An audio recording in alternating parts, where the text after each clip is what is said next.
माझ्या महाराष्ट्रातील बांधवांनो, भगिनींनो आणि मातांनो, नमस्कार. जय महाराष्ट्र. बऱ्याच दिवसानंतर आपण भेटतो आहोत. खूप इच्छा असतेच आपल्याला भेटायची, कारण आपल्याशिवाय किंबहुना आपल्या भेटीशिवाय अशी काही मजा गंमत येत नाही. परंतु गेले काही दिवस आपण सर्वच जण एका विचित्र परिस्थितीचा सामना करतो आहोत. पाहता पाहता मार्चपासून आजपर्यंत किती महिने झाले, म्हणजे हे जवळपास वर्षाचं निघून गेलेलं आहे. आपल्याशी बोलायला सुरुवात करण्यापूर्वी मी सर्वप्रथम आपल्या महाराष्ट्रातील तमाम नागरिकांना, सर्व धर्मियांना मनापासून धन्यवाद देतोय. कारण हा काळ जो आहे, हा मी सुरुवातीलाही आपल्याला बोललो होतो, सांगितलं होतं, सणासुदीचा आहे, पावसाळ्याचा आहे, सुगीचा म्हणजे शेतीचा हा सगळा काळ आहे. ह्या सगळ्या काळामध्ये गर्दी करणं टाळा, सभा समारंभ उत्सव हे टाळा. आणि मला एका गोष्टीचं समाधान आहे की आपण सर्वच, मग त्याच्यात कोणतीही धर्मीय मागे राहिले नाहीत. गणेशोत्सव अत्यंत साधेपणाने साजरा केला गेला. ज्या काही प्रथा परंपरा उत्सव, मग जैन धर्मीय त्याच्यात आले, मुस्लिम आले, पारसी आले, ख्रिश्चन्स आले, सगळ्यांनी आपापली एक सामाजिक जबाबदारी, त्याची जाणीव ठेवून या सर्व सणासुदीच्या दिवसामध्ये संयम पाळला. तुम्हाला खरंच धन्यवाद देतोय. हा संयम पाळत असताना गेले काही दिवस आपण पुनश्च हरिओम म्हणजे मिशन बिगिन अगेन या आपल्या कार्यक्रम म्हणजे पुन्हा आपली आयुष्याची गाडी, जीवनाची गाडी ही पूर्वपदावरती किंवा ट्रॅकवरती आणण्यासाठी प्रयत्न करतो आहोत. कार्यालयातील उपस्थिती वाढवत आहोत. इतर काही गोष्टी, मग त्याच्यामध्ये दुकानं असतील, मॉल्स असतील, हॉटेल्स असतील, ह्या सगळं इंडस्ट्रीज, उद्योगधंदे आहेत, यांच्यामध्ये आपण उपस्थितीला हळूहळू वाढीची परवानगी देतो आहोत. मधल्या काळामध्ये आपण जिल्हांतर्गत वाहतूकसुद्धा सुरू केलेली आहे. एकूणच पूर्णपणे आपण आपल्या आयुष्याची गाडी ही मार्गावरती आणण्याचा प्रयत्न करतो आहे. साहजिकच आहे, ह्या तीन गोष्टी एकत्र आलेल्या आहेत. एक तर आपलं आयुष्य पूर्वपदावरती आणणं, त्याच्यामध्ये सणासुदीचे दिवस, त्याच्यात पावसाळा, जी मला एक थोडी भीती होती आणि आहेच, ती समोर दिसते आहे. कोरोनाचं संकट गेलं तर नाहीच, पण ते वाढत चाललेलं आहे. वाढता वाढता वाढे अशी त्याची आजची परिस्थिती आहे. संपूर्ण जगामध्ये जणू काही दुसरी लाट येते की काय, किंवा आले की काय, अशी भीतीदायक चित्र आपल्यासमोर येत आहेत. मुंबईमध्ये सुद्धा गेले महिना 2 महिने आपण 1000च्या आसपास रुग्णसंख्या ही रोखून ठेवली होती, ती आता 2000वरती गेलेली आहे. पुण्यामध्ये वाढते, सांगली, सातारा, ग्रामीण भागामध्ये आता हातपाय पसरायला लागलेला आहे. राज्यांमध्ये इतर ठिकाणी सुद्धा, म्हणजे इतर राज्यांमध्ये सुद्धा याची वाढ होते आहे. ह्याच दरम्यान आपलं विधानसभेचं अधिवेशन सुद्धा पार पडलं. हे अधिवेशन आपल्याला 2 दिवसात सगळे कामकाज आपल्याला त्याच्यात संपवावं लागलं. मी विधानसभेच्या अधिवेशनामध्ये सुद्धा आणि आत्ता आपल्या साक्षीने सुद्धा सर्व पक्षांना धन्यवाद देतो आहे, कारण अधिवेशन सुद्धा यशस्वी होण्यासाठी सर्वांनी सहकार्य केलं. एकूणच काय की सगळेजण आपापली जबाबदारी ओळखून सामाजिक भान ठेवून वागतायत. काही जणांना असं वाटत असेल कदाचित की आता कोरोना संपलाय, पुनश्च हरिओम म्हणजे आपलं राजकारण पुन्हा सुरू करावं. केलंही असेल, करायला काही हरकत नाही. तूर्त मी राजकारणाबद्दल काही बोलणार नाही, पण राजकारणाबद्दल आणि एकूणच महाराष्ट्राच्या बदनामीचा जो काही डाव आखला जातोय त्याच्याबद्दल एकदा मात्र मी जरूर मुख्यमंत्रीपदाचा मास हा थोडा वेळ बाजूला ठेवून आपल्याशी बोलणार आहे. त्यातले सुद्धा धोके आणि एकूण ज्या काही गोष्टी आहेत त्या आपल्यासमोर मी नक्की मांडणार आहे. मी बोलत नाही याचा अर्थ असं नाही की माझ्याकडे उत्तर नाही, पण एक मुख्यमंत्रीपदाच्या खुर्चीवरती बसलेला आहे, त्याला साजेसं काम आपल्याला करावं लागते. एकूण महाराष्ट्रामध्ये सगळं काही वाताहत झालेले आहे असं नाही आहे. महाराष्ट्र सरकार याही प्रतिकूल परिस्थितीमध्ये, मग ते पूर्व विदर्भातील पूर परिस्थिती असेल, निसर्ग चक्रीवादळाचा फटका असेल, मधल्या काळात अघोषित एक वादळ मुंबईमध्ये येऊन गेलं म्हणजे निसर्गाचं, अशा अनेक गोष्टी ह्या भेडसावत आहेत. पण याही परिस्थितीत महाराष्ट्र सरकार हे आपल्या सगळ्यांच्या आशीर्वादाने खंबीर पावलं टाकत आहे, यशस्वीपणाने पुढे चाललेलं आहे. हे केवळ आणि केवळ आपल्या आशीर्वादाचंच हे बळ आहे. आज मी काही गोष्टी बोलणार आहेच, पण सुरुवात करताना मी करोना या विषयावरतीच बोलणार आहे. कारण करोनाचं संकट हे आता हळूहळू अक्राळ विक्राळ रूप धारण करेल की काय, अशी एक जगभर चिंता व्यक्त केली जाते. WHO ह्या संस्थेने सांगितलेलं आहे की कदाचित ही पुढच्या अधिक भीषण संकटाची नांदी असू शकेल. घाबरण्याचं काम नाही आहे, पण खबरदारी मात्र घेतलीच पाहिजे. अगदी सुरुवातीच्या काळात मी आपल्याला बोललो होतो की तुम्ही खबरदारी घ्या, आम्ही जबाबदारी घेतो. आज मी जबाबदारीतला काही हिस्सा हा तुमच्यावरती सुद्धा टाकणार आहे. आपल्या खांद्यावरती सुद्धा मी जबाबदारी टाकणार आहे. खबरदारी आणि जबाबदारी ह्याचा दोन्हीचा वाटप आपण दोघांनी करायचं आहे. काही गोष्टींची खबरदारी ही आम्हीही घेणार आहोत, काही गोष्टींची खबरदारी ही तुम्ही घ्यायची, काही जबाबदारी ही सरकारही घेईल, काही जबाबदारी आपणही घ्यायची आहे. मुख्य म्हणजे आपली जबाबदारी ही आपल्या कुटुंबापुरती असणार आहे. आणि म्हणून आपण ऐकलं असाल, पाहिलं असाल, मी महाराष्ट्रामध्ये येत्या 15 तारखेपासून जवळपास एक महिनाभर एक मोहीम राबवतो आहे. आणि या मोहिमेमध्ये जो जो कोणी या महाराष्ट्रावरती प्रेम करतो, जो कोणी आपल्या महाराष्ट्राला आपली भूमी मानतो, तो प्रत्येक महाराष्ट्रप्रेमी नागरिक जात पात धर्म पक्ष राजकारण बाजूला ठेवून सहभागी झालेला मला पाहिजे, किंबहुना त्यांनी सहभागी व्हावं असं माझं आवाहन आहे. ही मोहीम जी आहे त्या मोहिमेला आपण नाव दिलेलं आहे माझे कुटुंब माझी जबाबदारी. माझे कुटुंब माझी जबाबदारी. हे महाराष्ट्र माझं कुटुंब आहे आणि महाराष्ट्राला सुरक्षित ठेवणं ही माझी जबाबदारी आहे. आता ही जबाबदारी ही महाराष्ट्रातील, मी जसं म्हटलं की प्रत्येक महाराष्ट्रप्रेमीची जबाबदारी आहे. माझे कुटुंब माझी जबाबदारी म्हणजे काय? जसं आपण इतर वेळेला बघतो जुडो कराटेचे क्लासेस, आपली मुलं किंवा मुली हे त्याच्यामध्ये जातात, जुडो कराटे शिकतात. का शिकतात? Self defence. मग ते हे ते चालूच असतं त्यांचं. आणि मग त्याच्यात जो प्रावीण्य मिळवतो, निपुणता मिळवतो, त्याला ब्लॅक बेल्ट लागतो. आणि मग आपण म्हणतो अरे माझा मुलगा ब्लॅक बेल्ट आहे, मग माझी मुलगी ब्लॅक बेल्ट आहे. आता हा ब्लॅक बेल्ट सेल्फ डिफेन्सच्या या मोहिमेमध्ये तोंडावरती लावायचा आहे मास्क. जो मास्क सार्वजनिक ठिकाणी लावून फिरेल तो मास्क म्हणजे आपला ब्लॅक बेल्ट आहे. आपलं सेल्फ डिफेन्सचं ते एक आपलं आयुध आहे. स्वतः सुरक्षित राहणं. आजपर्यंत लस कधी येणार, औषध कधी येणार, चर्चा चरवणं खूप ऐकतोय. मधल्या काळामध्ये लस उत्पादक एका कंपनीला थोडंसं थांबावं लागलं, पॉज बटन दाबावं लागलं, पुन्हा त्यांचा प्रयोग सुरू झालेले आहेत. ठीक आहे, साधारणतः डिसेंबर जानेवारीमध्ये ही लस आपल्या हातात येईल अशी एक आशा आहे आणि आपली प्रार्थना आहे. पण तोपर्यंत हे आता जागतिक सत्य आहे की सदा सर्वदा योग तुझा घडावा नाही.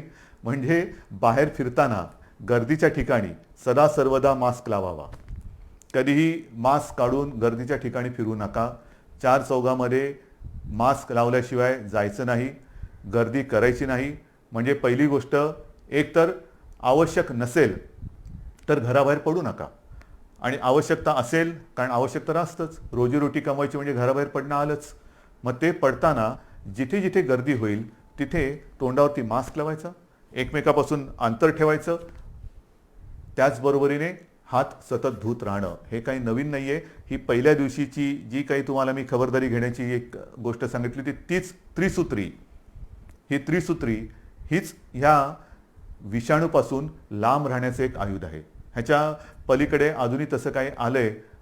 औषधं येत आहेत, उपचार होत आहेत, आपण सुविधा वाढवतो आहोत, रुग्णशय्या वाढवतो आहोत, जम्बो हॉस्पिटल्स वाढवतो आहोत. ऑक्सिजनची थोडीशी एक कमतरता जाणवते, कारण आपले उद्योगधंदे सुरू झाले, त्यांना सुद्धा ऑक्सिजन लागत आहेत. पण आपण आता ऑक्सिजन ही आपल्या आरोग्य खात्याची प्राथमिकता ठरवलेली आहे. त्याच्यामध्ये 80% ऑक्सिजन हा प्रथम आरोग्यासाठी वापरला जाईल आणि मग आपण उद्योगासाठी देऊ. तर ह्या सगळ्या गोष्टी करतोय. डॉक्टरांचे टास्क फोर्स नेमतोय, कोरोना दक्षता समित्या नेमतो आहेत. परंतु ही जी मोहीम माझे कुटुंब माझी जबाबदारी आपण सुरू करतो आहोत, त्याच्यामध्ये एक दोन गोष्टी महत्त्वाच्या आहेत. एक म्हणजे प्रशासनाकडून माझ्या सूचना अशा आहेत आणि अपेक्षा माझी अशी आहे की अवघड जरी वाटत असलं तरी अशक्य काहीच नसतं.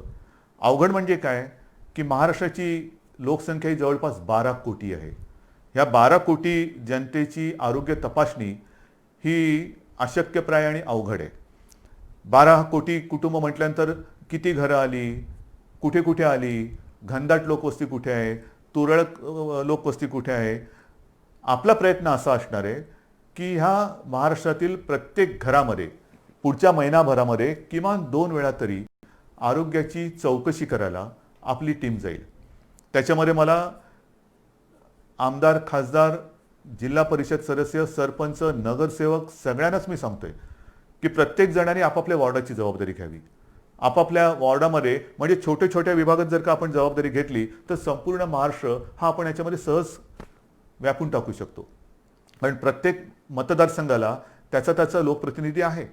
त्या लोकप्रतिनिधींनी जर का जबाबदारी घेतली की माझ्या विभागाची जबाबदारी मी घेतो, काय टीम नेमायचे, ह्याच्यामध्ये शासनाचे आरोग्य विभागाचे असतील, महसूल यंत्रणेचे असतील, इतर आरोग्य कर्मचारी असतील, सोबत जर का आपल्या पक्षाचे असतील, असू द्या. आरोग्य तपासणी करायची. आरोग्य तपासणी म्हणजे चौकशी करायची. चौकशी म्हणजे कसं आहे की घराघरात जायचं, साधारणतः विचारपूस करायची की आपल्याकडे 50-55च्या वयापेक्षा कोण आहे, अधिक वयाचे कोण आहेत, त्यांचा ऑक्सिजन लेवल काय आहे, त्यांना इतर काही व्याधी आहेत का, काही लक्षणं आहेत का. जर काही व्याधी किंवा लक्षणं असतील तर ती आपल्या शासनाच्या यंत्रणेला लक्षात आणून द्यायचं. मग त्यानुसार पुढील उपचार काय करायचे, कुठे करायचे, ह्याचं मार्गदर्शन आपली मग शासकीय टीम त्यांना करेल. एकूणच काय की आपण मुंबईमध्ये जी यंत्रणा लावलेली आहे, मोहीम राबवतो आहोत, चेस द व्हायरस. म्हणजे व्हायरस पोचायच्या आधी आपण आपल्या नागरिकाकडे, माता भगिनी बांधवांकडे जायचं आणि त्यांना या व्हायरसपासून वाचवायचं. त्यांच्यामध्ये जर का रोगप्रतिकारक शक्ती कमी असेल, इतर काही व्याधी विकार असतील तर त्याच्यावरती इलाज करणं, ऑक्सिजन वाढवणं, ह्या सगळ्या गोष्टी करणं हे माझे कुटुंब, माझी जबाबदारी, ही एक बाब झाली. बाहेर फिरताना सुद्धा जे मी आपल्याला सांगितलं, बाहेर जो कुटुंबातला बाहेर जाऊन येईल त्यांनी, मी तर तुम्हाला काही गोष्टी सांगणारच आहे, मी मुद्दामून कागदावरती घेतलेल्या आहेत. आणि काही गोष्टी ह्या अगदी लहानपणी आपल्याला सांगितल्या गेलेल्या आहेत. मला सुद्धा आठवत आहे, माझी आम्ही बाहेरून खेळून आल्यानंतर आम्हाला मुलांना सांगायची, अरे खेळून आलास, चल हातपाय धू, कपडे बदल. आणि मग आमच्या प्रार्थना असायची, परवच्या असायची. हे लहानपणीचे संस्कार. आता हेच संस्कार, ह्याच गोष्टी ह्या करोनाने आपल्याला सांगितलेल्या आहेत.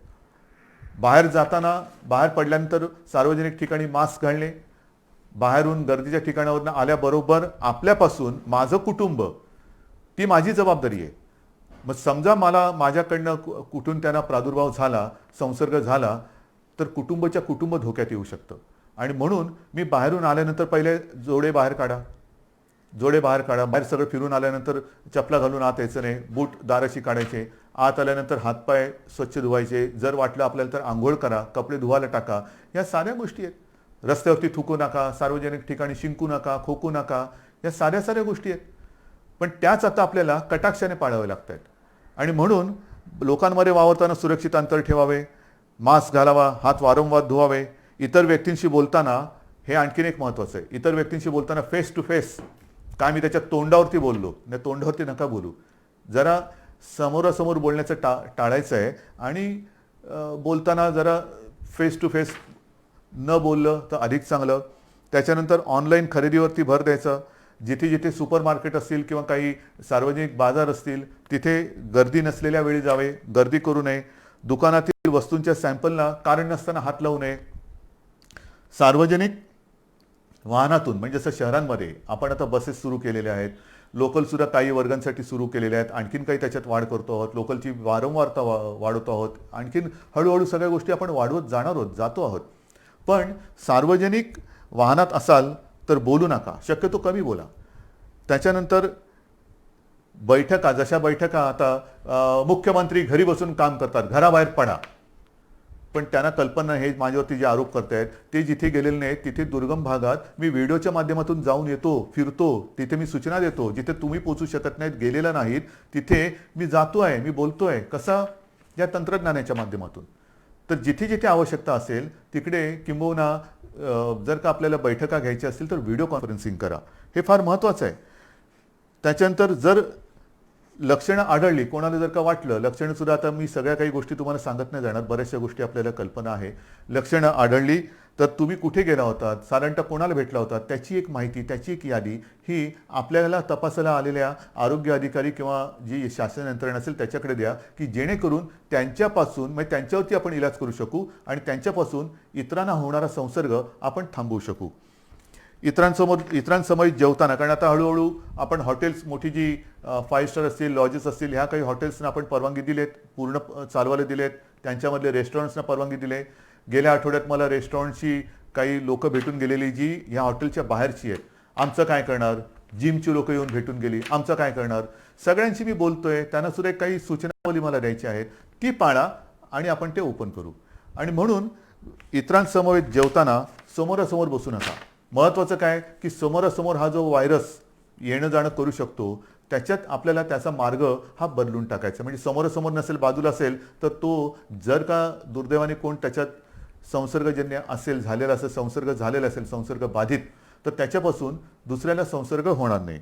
जेवणातील पदार्थ इतरांना वाटताना मोठ्या बाउल्समध्ये न घेता छोट्या छोट्या वाळायच्यात घ्या, हे आहे. नंतर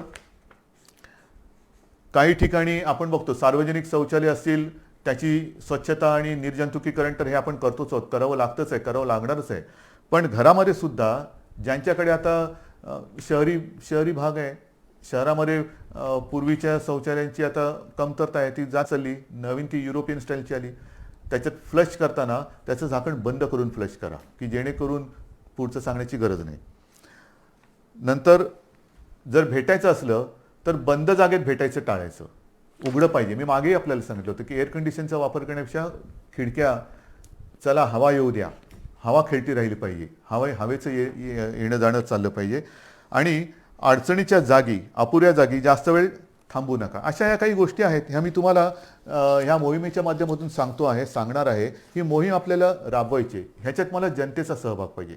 लहान मुलं, तुमच्या काही सूचना असतील त्या द्या, चित्र काढा.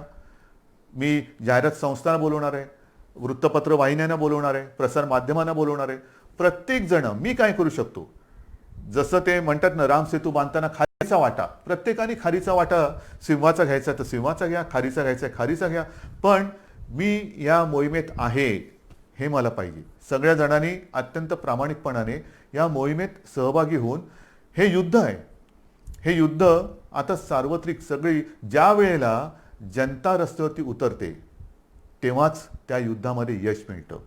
आजपर्यंत आपण हे युद्ध घरी बसून लढत होतो. आता मला तुम्हाला एक एक गोष्टी मी उघड करत चालू असताना, अजून मी पूर्ण ओपन केलेल्या नाहीत, कारण व्हायरस वाढतो आहे. पुन्हा लॉकडाऊन करायची वेळ येऊ नये हीच एक अपेक्षा आहे. पण जर ह्या गोष्टी तुम्ही कटाक्षाने पाळणार असाल तर, अजूनही मला काही ठिकाणी दिसतंय, मी येता जाताना बघतो, हळूहळू मुंबईमध्ये सुद्धा शिथिलता यायला लागलेली आहे. मास्क असतात, पण ते मास्क कसे हनुवटीवरती असतात. आज मी मास्क घातला नाही, कारण मी एकटा या खोलीत तुमच्याशी बोलतोय. पण हनुवटीवरती मास्क असतात, म्हणजे तोंडावरनं नाकावरनं काढलेले असतात. अनेक जण एकटे जेव्हा धावत असतात तेव्हा तोंडावरती मास्क असतात, आणि मित्र भेटल्यानंतर जवळ जाऊन मास्क काढून बोलतात. म्हणजे जिकडे मास्क तशी आवश्यकता नाही एकटे असताना, तिकडे मास्क, आणि भेटल्यानंतर गप्पा मारताना मास्क काढून बोलतात. तर नाही, मला असं वाटतं की जसं इतर देशांमध्ये त्यांनी केलेलं आहे, संपूर्ण ओपन केलेलं आहे, पण कायदे कडक केलेले आहेत. सार्वजनिक ठिकाणी मास्क घातला नसेल तर कडक दंड. जर एखाद्या ठिकाणी दुकानात किंवा कुठे गर्दी झाली, त्यांचे कॅमेरे ऑन असतात, ताबडतोब ते दुकान बंद.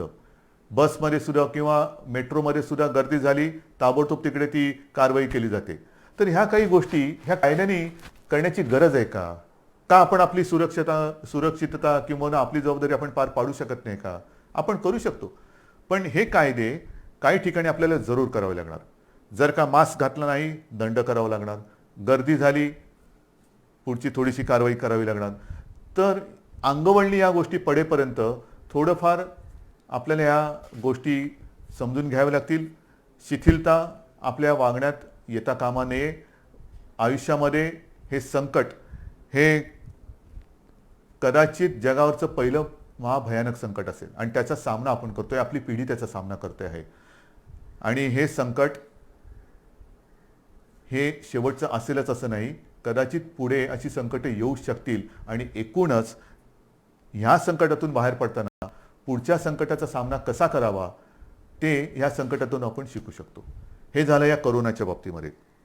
पण गेल्या काही दिवसामध्ये ज्या काही गोष्टी आपण सरकार म्हणून केलेल्या आहेत, वादळं मागून वादळं, मग ती निसर्गाची वादळं असतील, राजकीय वादळ तर ठीक आहे, त्याचा सामना तर मी करेन तुमच्या सगळ्यांच्या सोबतीने. परंतु खास करून मला एका गोष्टीचं समाधान वाटते की याही कठीण परिस्थितीत आपण जे वचन शेतकऱ्याने दिलं होतं की तुमचं यांचं कर्ज पीक कर्ज हे 2 लाखापर्यंत आहे, त्या महाराष्ट्रातील सर्व शेतकऱ्यांना आपण कर्जमुक्त करणार. जवळपास 29.5 लाख शेतकऱ्यांना आपण कर्जमुक्त केलेले आहे. एक अभिमान आहे, नक्कीच अभिमान आहे की पहिलं अधिवेशन जे आपलं झालं होतं नागपूरचं, त्या अधिवेशनात आपण जाहीर केलं होतं आणि त्याप्रमाणे जाहीर केल्याप्रमाणे आपण जवळपास 29.5 लाख शेतकऱ्यांना कर्जमुक्त केलेलं आहे.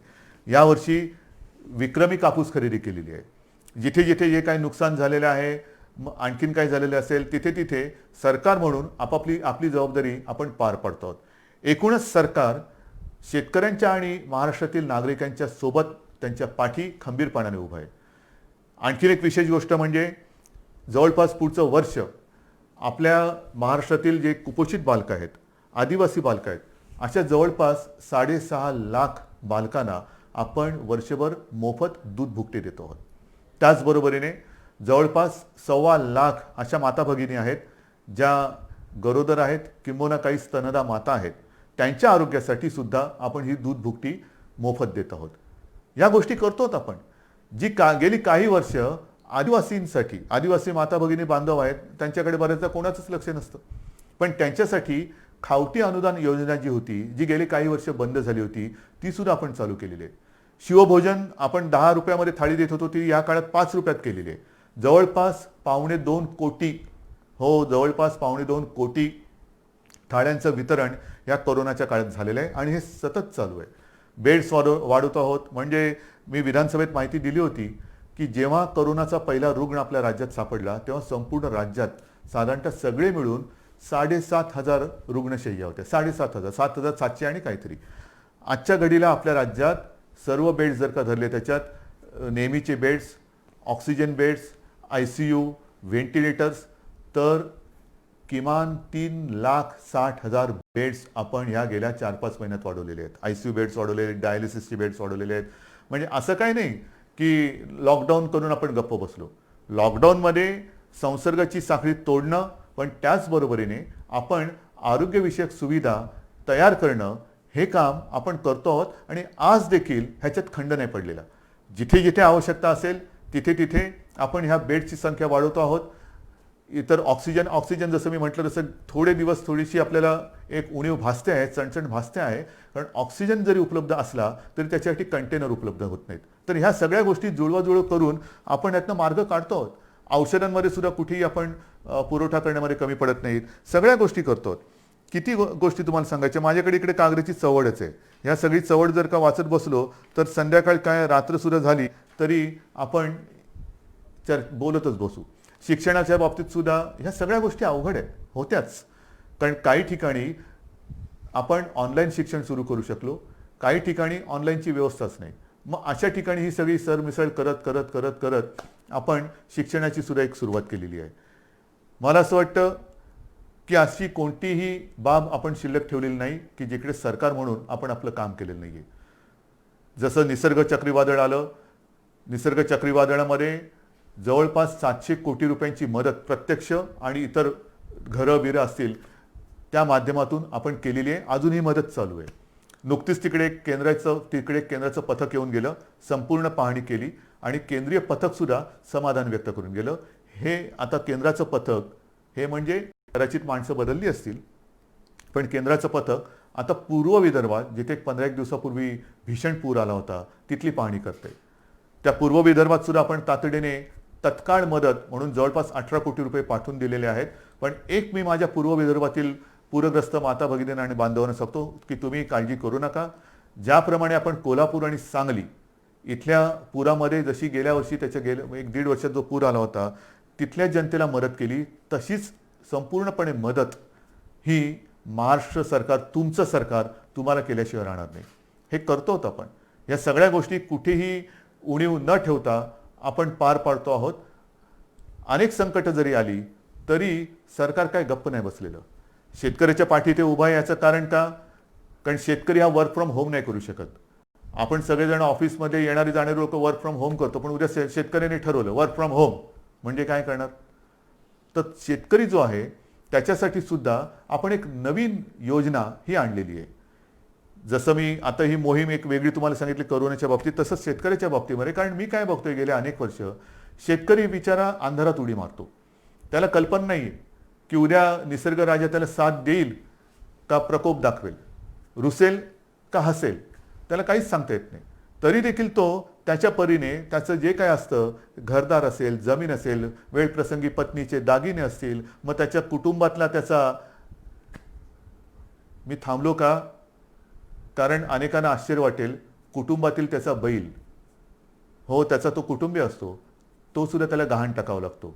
आणि सगळं गहाण टाकून म्हणजे आयुष्यच गहाण टाकतो. आणि त्या आपल्या मातीमध्ये सोयाबीन पिकवेल, तूर पिकवेल, कधी कापूस पिकवेल, हे आपल्या विभागवारही अशी रचना झालेली आहे.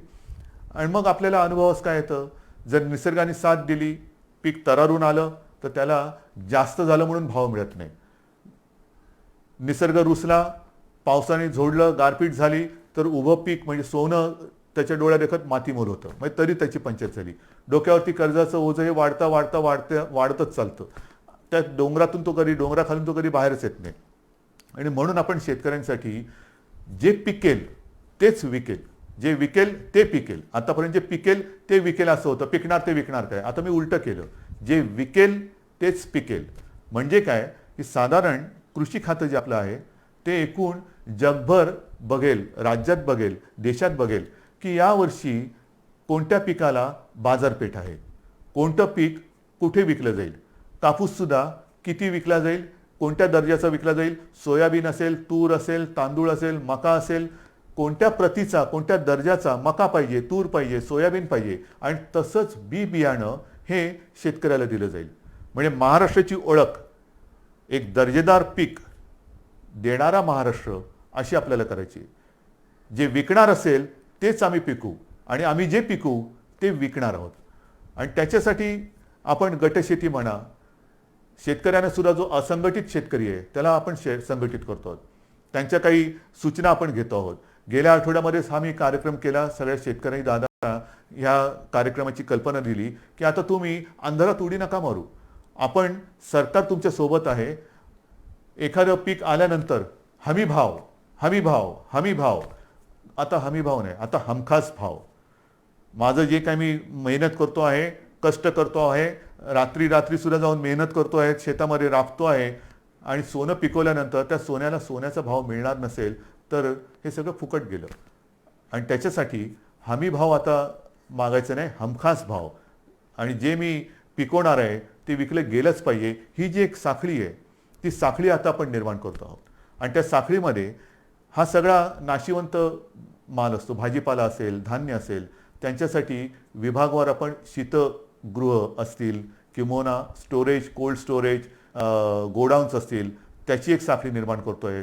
त्यांना येण्या जाण्याची जी काय माल वाहतूक असेल ती जी वाहतूक आहे त्याच्यासाठी वेगळं काही आणखीन करता येते का ते बघतोय. त्यांना वाहनं उपलब्ध करून द्यायची, बाजारपेठ उपलब्ध करून द्यायची, कोणत्या बाजारात कसली मागणी आहे त्याच्याप्रमाणे तो त्याचा माल तिकडे नेऊन विकायला त्याला आपण मदत करणार आहोत. अशा अनेक गोष्टी आपण शेतकऱ्यांसाठी करतोय.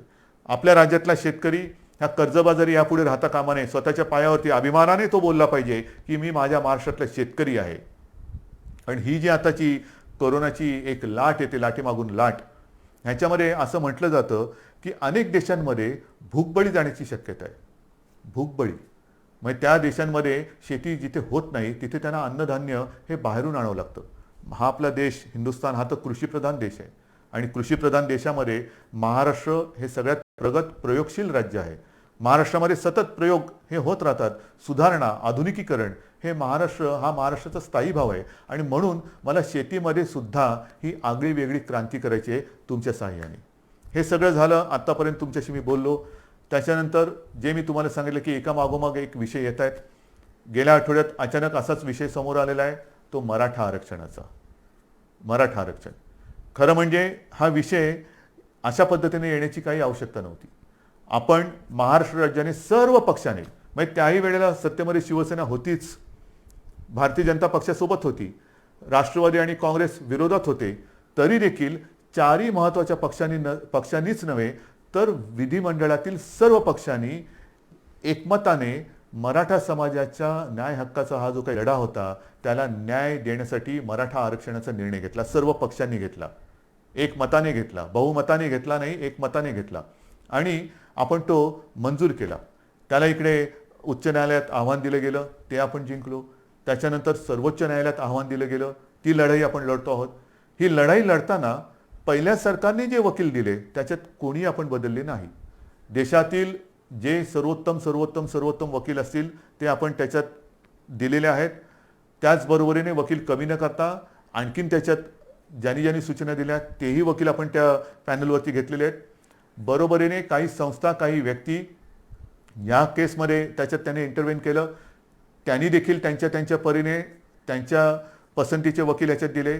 एकूण काय की कुठेही आपण कोर्टामध्ये आर्ग्युमेंट करायला कमी पडलेलो नाही, अजिबात नाही. आपली मागणी सर्वोच्च न्यायालयात काय होती की जसं देशातील इतर राज्यांमध्ये आरक्षणाचा प्रश्न हे प्रलंबित ठेवले गेलेले आहेत, मग लार्जर बेंच समोर म्हणजे 3 का 5 त्यापेक्षा जास्त न्यायाधीशांच्या बेंच समोर जसे इतर राज्यातील आरक्षणाचे प्रश्न हे मांडले जात आहेत तशीच परवानगी आम्हाला मोठ्या बेंच समोर जाण्यासाठी द्या. ही आपली गोष्ट सर्वोच्च न्यायालयाने मानली, नक्कीच मानली.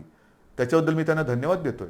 पण ती मानत असताना अनपेक्षितपणे, अनाकलनीय पद्धतीने त्यांनी आपण आरक्षण जे दिलेलं आहे त्याच्या अंमलबजावणीसाठी अंतरिम स्थगिती दिली. इतर राज्यात कुठे दिलंय का हे उघड आहे. जिथे असेल तिथे असेल, नसेल तिथे नसेल, पण मला नाही वाटत कुठे दिलेली आहे. म्हणजेच काय की हा विषय किचकट असताना हे मानल्यानंतर मोठ्या बेंच समोर जायला परवानगी दिली गेलेली आहे, पण ती देताना ज्या स्थगितीची गरज नव्हती ती स्थगिती दिली. ह्याच्या विरुद्ध आता संपूर्ण आपण चर्चा करतो. 2 दिवसापूर्वी मी या विषयामध्ये ज्या ज्या संस्था, व्यक्ती सहभागी आहेत, अत्यंत पोटतिडकीने काम करतायत, आपली मतं मांडतायत, ह्या केसच्या सुनावणीच्या वेळेला सुद्धा मी स्वतः एक किमान 2-4 वेळा तरी व्हिडिओच्या माध्यमातून अशोकराव चव्हाण असतील, आपले एकनाथ शिंदे आहेत, विजय वडेट्टीवार आहेत, अजितदादा आहेत, बाळासाहेब थोरात आहेत, किती मंत्र्यांची नावं घ्यायची, जयंतराव पाटील आहेत, ह्या दिलीपराव वळसे पाटील आहेत, ह्या सगळ्यांसमवेत आम्ही या व्यक्तींशी, संस्थांशी आणि ज्येष्ठ विधितज्ञांची चर्चा करत करत करत आपल्याला काय बोललं पाहिजे, कसं बोललं पाहिजे हे ठरवत तिथे आपण कोर्टासमोर आपण बाजू मांडली. तरी हा निकाल आला. आता सुद्धा 2 दिवसापूर्वी आपण ही बैठक घेतली. काल सुद्धा अशोकरावांनी आणि इतर मंत्र्यांनी, ज्येष्ठ विधी तज्ज्ञ जे आहेत, मुकुल रोहतगी आहेत, आणखीन सगळे आपले वकील आहेत, त्यांच्यासोबत एक व्हिडिओ कॉन्फरन्स केली. आपल्याशी बोलल्यानंतर पुन्हा मी त्या बैठकीला आता जाणार आहे. उद्या परत काही बैठक होईल. एकूण काय की सर्वांची मतं लक्षात घेऊन पुढे काय करायचं, जोपर्यंत ह्याचा निकाल लागत नाही तोपर्यंत आपण पुढचं पुन्हा कोर्टात तर जाणार आहोत, पण ते जाताना नेमकं काय गाऱ्हाणं मांडायचं, कोणासमोर मांडायचं, कसं मांडायचं. अगदी विरोधी पक्ष नेत्यांना सुद्धा मी आपल्यासमोर येण्यापूर्वी फोनवरती बोललेलं आहे. ते बिहारमध्ये आहेत आत्ता. परवाच्या बैठकीला ते येऊ शकले नाही कारण ते बिहारला गेले होते आणि त्यांनी मला सांगितलं की कोणतेही राजकारण न करता उद्धवजी आम्ही या समाजाच्या मागणीसाठी सरकारसोबत आहोत. तर मला मराठा समाजाच्या माता भगिनींना आणि बांधवांना एक विनंती करायची आहे. तुमच्या भावना आणि आमच्या भावना वेगळ्या नाहीत. अन्यायाविरुद्ध लढा, आंदोलनं जरूर करा, काही हरकत नाही. पण केव्हा, जर सरकार दाद देत नसेल तेव्हा. इथे तर सरकार आपलं आहे, सरकारने निर्णय घेतलेला आहे. मग लढाई कोणाशी, कशावरती रस्त्यावरती उतरायचं, कशासाठी आपण आपला उद्रेक किंवा उद्वेग जो काय आहे त्याचं तो रस्त्यावरती आणायचा. आपण एकत्र आहोत. तुमच्या मागण्यांना आपण न्याय दिलेला आहे. त्याला आव्हान दिलं गेल्यानंतर ही राज्य सरकार ही तुमची बाजू हिरारीने, जिद्दीने, चिकाटीने, चिवटपणाने आणि वेळप्रसंगी आक्रमकपणे ही न्यायालयासमोर मांडते आहे. सरकार तुमच्यासाठी भांडतं आहे. तुमच्या सगळ्यांच्या सूचना त्यांचा गांभीर्याने विचार करून आम्ही मार्ग काढतो आहोत. आता मी काय काय काढू शकतो त्याच्यावरती मी बोलत नाही, कारण पुन्हा मी काय बोललो तर या केसवरती त्याचा दुष्परिणाम होऊ नये. पण सगळ्या सूचना आम्ही घेतलेल्या आहेत, अजूनही घेतो आहोत आणि त्याचा सारासार विचार केल्यानंतर कायदेशीररित्या आपल्याला पहिला एक दिलासादायक मार्ग काय घेता येईल तो सुद्धा आम्ही विचार करतो आहे. आणि तो केल्यानंतर पुन्हा कोर्टात तर जातोच आहोत, कारण मोठ्या बेंचसमोर तर जायचंच आहे आपल्याला. हा निकाल तर आपल्या बाजूनी लागावा याच्यासाठी आपल्याला कायदेशीर लढाई करायची आहेच. ती करण्यात कुठे तसूभर सुद्धा हे सरकार मागे राहणार नाही, हे वचन मी परवाच दिलेलं आहे. आजही पुन्हा ते मी देतो आहे. आणि म्हणून मी आपल्याला विनंती करतोय की सरकार आपल्यासोबत आहे. सरकारने निर्णय घेतलेला आहे. हा निर्णय घेतल्यानंतर एक तर हे करोनाचं संकट आहे, त्याच्यात अधिक आंदोलनं मोर्चे कृपा करून काढू नका. ज्याची खरंच आवश्यकता नाही ती एवढ्यासाठी की संपूर्णपणे अगदी शब्दशः सरकार हे तुमच्या भावनेशी सहमत आहे. तुम्हाला न्याय मिळवून देणं हे आमचं कर्तव्य आहे. आम्ही वचनबद्ध आहोत आणि म्हणून या परिस्थितीमध्ये आपण एकजुटीने आजपर्यंत जे काही वाटचाल करत आलेलो आहोत त्या एकजुटीला तडा जाईल असं कृपा करून करू नका. कोणी गैरसमज पसरू नका, कारण याच्यात गैरसमज पसरवण्यासारखं काही नाही. जे काय आहे ते सगळं समोर आहे. आपण सगळे एकत्र आहोत. एकजुटीने हा न्याय मिळवून घेतल्याशिवाय थांबायचं नाही हा निर्धार करून आपण पुढे जात आहोत. म्हणून महाराष्ट्रातील तमाम जनतेला मी पुन्हा एकदा विनंती करतो आहे की हे करोनाचं संकट, या संकटामध्ये आता जबाबदारीचा सुद्धा एक हिस्सा हा आपल्याला घ्यावा लागणार आहे. गावोगावी ज्या वेळेला ही पथकं येतील तेव्हा आपण स्वतःहून त्यांना सहकार्य करा. कोणी घाबरण्याचं कारण नाही. करोना जरी औषध नसलं तरी वेळेमध्ये जर का लक्षात आला तर अनेक जण हे बरे होऊन सुखरूप घरी गेलेले आहेत, जात आहेत. रोजचा आकडा हा पुरेसा बोलका आहे, पण हे संकट वाढतंय हे सुद्धा तितकंच खरं. या संकटाचा सामना करण्यासाठी ज्या सूचना आजपर्यंत सरकार म्हणून आम्ही आपल्याला करत आलो त्या सूचनांचं जसं पालन केलं तसंच याही पुढे तुम्ही कराल आणि ह्या युद्धात आपण निर्णायक विजय मिळवू हा आत्मविश्वास व्यक्त करून तूर्त मी आपली रजा घेतो. जय हिंद, जय महाराष्ट्र.